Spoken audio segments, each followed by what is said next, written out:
If you look through the whole story of the Megillah, you'll find that the climax occurred when Esther donned royalty. Vatilvash Esther Malchut.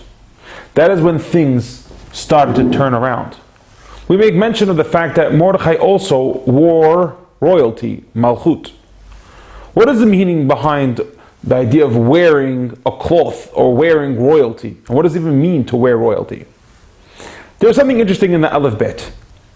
After the letter Aleph, we have the letters Bet, Gimel, Daled. The letters that spell the word cloth. The reason why God wanted the Aleph Bet in this order was because it served to teach us that God, Alufosh Shel Olam, Master of the world, is always hiding behind a cloth in the world. Everything we see, everything we experience is just God's garment. God is hiding everywhere, behind everything. Every noun, every verb that you can come up with in the Aleph Bet, every person, place, or thing, every action is just God hiding behind a cloth. The clothing of God, the world we see, is the way God portrays himself to the world. Now, if you take the letters Bet, Gimel, Daled, and you do Atbash, which means you take the letters of Bet, Gimel, Daled, and you look at the corresponding letters at the other end of the Aleph Bet. The letters that you get are Sheker, falsehood. When you don't look at the world from the perspective of Aleph, Aleph Shel Olam, when you do not see the world as a beged, as a cloth, concealing God, you are living a world of Sheker, a false life. When you look at nature as an independent thing in and of itself, independent of Aleph, you are seeing Sheker.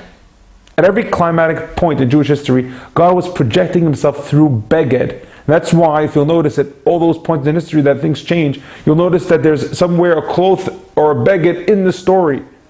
Why? Because that word of beged is making sure that you realize that things that happened didn't just happen the way they did, because nothing happens without God wanting it to happen. The greatest change in the Purim story happened when Esther wore Malchut, when she wore royalty, because then she connected with the inner concept that she is a queen and a messenger of God in this world. When she dressed differently, she felt differently. And when she felt different, she merited Ruach HaKodesh. Because at the moment that she started to get into the idea of beged, that the world is a cloth of God, she realized how everything around her is just a beged, a cloth covering God, which is true Malchut.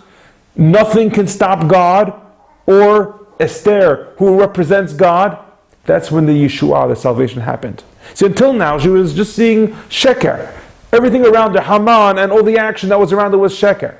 But after fasting, davening, which is part of Malchut, doing teshuvah, she reached that level of being a queen, not only externally, but the level of being the Jewish queen.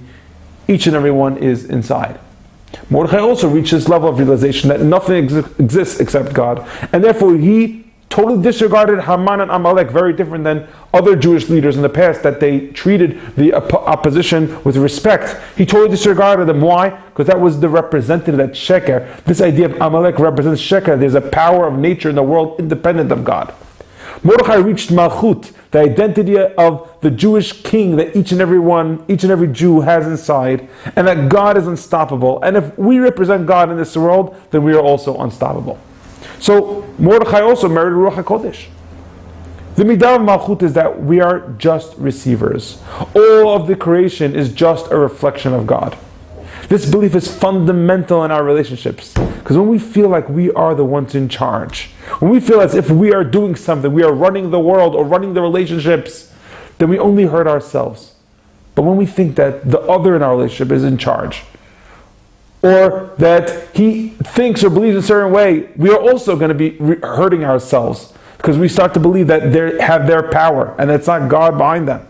We know that King David was the personification of the midah of Malchut. He was the idea of prayer and the idea of that God is totally in control. And we see when King David was cursed by Shimei ben Gera, he did not take it as if Shimei cursed him, but that God wanted David to be cursed. Hashem amar lo kalel.